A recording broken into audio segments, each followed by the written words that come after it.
palayasin ang adik nating presidente. Naku, ito malaking pasabog po ito ni Vice President Sara Duterte. May magagalit na naman dyan, may makipiko na naman dyan, at syempre may mag-iiyakan na naman dyan dito sa mga sinasabi po ng ating Vice President Sara Duterte. Kaya malapit na ang paghuhukom, at malapit na talaga yan. O ito, panoorin po natin si Vice President Sara Duterte na kung saan hinihintay na naman ang karamihan kung may sagot dito si Auntie Claire. Ito, panoorin natin. Si BBM sa pwesto. Kasi wala tayong nakikita pagbabago o pagtutuloy ng pagbabago na nasimulan ni dating Pangulong Rodrigo Duterte. Tama! Ang rason kung bakit natin siya binoto. Pero ma'am, kahit man palayas natin ang adik na presidente natin, palitan mo na, Bibi Sara. Hindi natin mapapabalik si dating Pangulong Rodrigo Duterte. So dalawang bagay po yun, ma'am. Kailangan natin mapadismiss ang kaso ni Pangulong Duterte at mapabalik siya sa Pilipinas. At iba po yung bagay na meron tayong galit at meron tayong kagustuhan na palayasin o patalsikin ang ating presidente ngayon.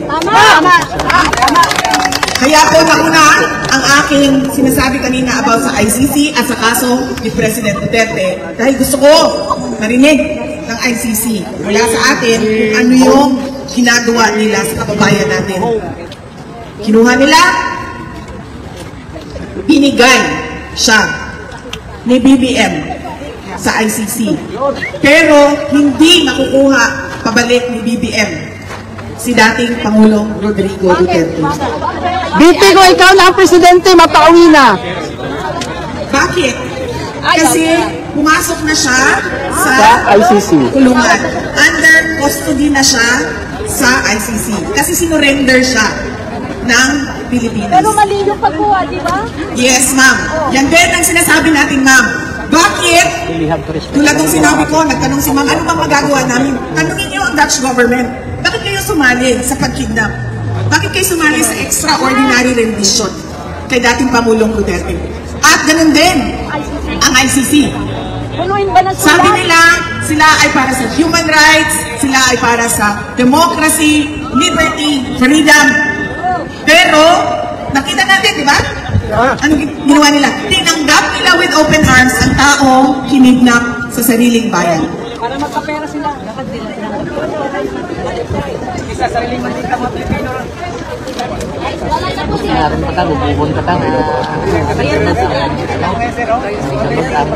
Yes, ma'am. Pero meron interim release na pwede sabihin ng Pilipinas na ibigay niya sa amin dito habang kayo ay nagtatraya na nagkakaso. At kami, ang maninigurado, na-a-attend siya sa kanyang hearing. Napupunta siya sa mga lahat ng patawag ninyo. At hindi siya mawawala. Ba't di nila nga ginagawa? Yes, ma'am. Dinagdagan sila yung bayad sa ICC. Dinagdagan nila yung bayad sa ICC. Wala na yan.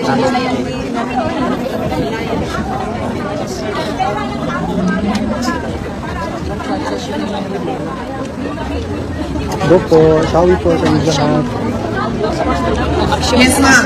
Kasi gusto nila tumulong o mag-cooperate. Bakit? Ang tanong po ay, bakit ginagastusan ng gobyerno ng Pilipinas ang mga peking witnesses dito sa kaso sa ICC?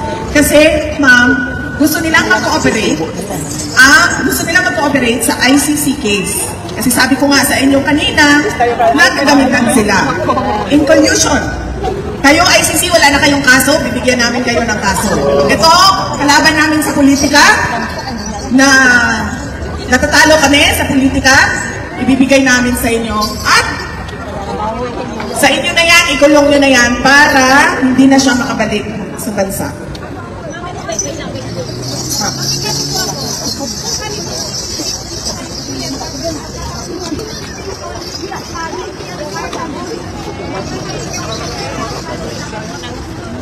Yan ang hindi ko. Ang tanong dito ay kung ang mga Pilipino daw na nasa Europe ay mag-petition sa European Parliament, magkakaroon pa ito ng impact sa kaso ni dating Pangulong Rodrigo Duterte. Hindi ko po masagot yan, ma'am, pero wala pong mawawala sa atin kung gagawin natin yan. Sabay-sabay tayong lahat. kahit hindi mga citizen ng Europe, ng mga Pilipino, sabay-sabay tayong lahat at iakyat natin sa European Parliament.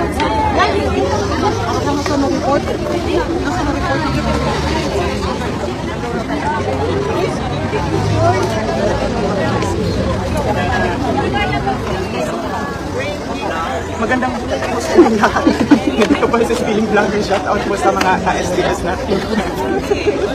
Magandang po sa inyo yung nakikita niyo yung meron po interaction mula sa mga ating mga kababayan. Gagawin natin yan, ma'am. Meron naman kasama dito na nag-iisa kung ano yung mga suggestions na yung ang gagawin natin. Yes, sir. Kakangawit yan. Kalas tayo yung natin. Oo, wala akong balang ano eh. Dito lang po ay Nakuha na ko siya dito sa isa. Yung pang-upload. Sabi na actually leader si BBM. Pero sa akin lang, ma'am, Awat na eh. at ito, opinion ko lang, dahil marami talaga nagsasabi na weak leader siya. Hindi siya weak leader, ma'am. Nagkukunwari lang siya mabait. Yes, yes. Nagkukunwari siya ng mabait. Gusto niya ipakita sa lahat ng mga tao na mabait ako. Pero, dahil presidente ka, magagaling pa rin sa iyo ang utos. Dahil lahat yan, ma'am, alam ko na yan. Alam ko ang trabaho sa gobyerno. Lahat yan pagtatanong. May approval ba ito ni Inday Sara? Hindi gagalaw yan kung walang approval yan ng ulo. Kaya, hindi siya weak leader para sa akin. Ang basa ko sa kanya, gusto niyang ipakita na mabait siya ng Marcos. Hindi siya tulad noong kanyang tatay, hindi siya yung Marcos na diktador. Ang kanya ay low-key ang kanyang gustong i-project sa ating lahat. Kung nakikita nyo, lagi niya sinasabi, wala naman akong problema kay Inday Sara. Pwede naman naming pag-usapan yan. Pero, noong nag-uusap pa kami, ano ba ang ano niya? Ano ba yung sinabi niya sa akin? Wala. Nagtanong siya sa akin. Ano ba ang mga project? Sinabi ko sa kanya, may nangyari ba? Wala. Tapos na itong administrasyon na ito. Midterm na sila. 3 taon na ang lumipas, pero wala pa rin tayo nakita. Kulang na ang 3 taon para sila ay gumawa ng big ticket projects o malalaking development projects para sa ikauunlad ng bansa. Dahil gaano ba katagal gumawa ng project? 9 years. 6 years lang ang termino ng presidente. Kaya kinakailangan ang continuity. Dahil kailangan mo isunod, ituloy yung ginawa no nauna o nakaraang presidente. At yun ang sinabi na sa atin lahat. Yes. Sabi niya, continuity at unity. Pero dahil low-key, kunwari mabait ako na tao, ganon ang kanyang pinapakita sa atin lahat. Ma'am, naatrasan niyo po.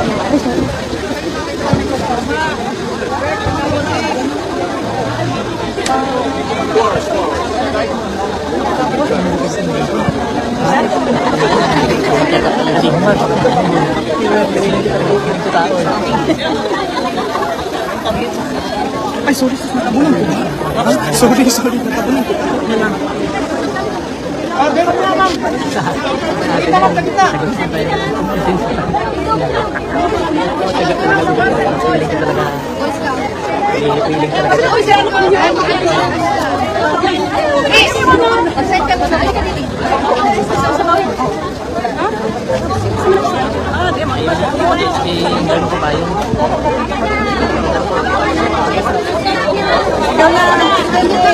Ang tanong dito ay bakit hindi masabi ni Senator Amy Marcos na ang kapatid niya, si President Marcos, ang nagpadala kay Pangulong Duterte dito sa Dawit. Hindi ko po masagot yan, ma'am, dahil hindi ko po alam kung anong iniisip niya at ano ang paninindigan niya sa pamilya at para sa kapatid niya. Dahil hindi namin pinag-uusapan ang kapatid niya dahil alam niya galit ako Kaya hindi namin pinag-uusapan si Pangulo Bongbong Marcos. Special shoutout po sa ating mga kababayan na nag-supportan.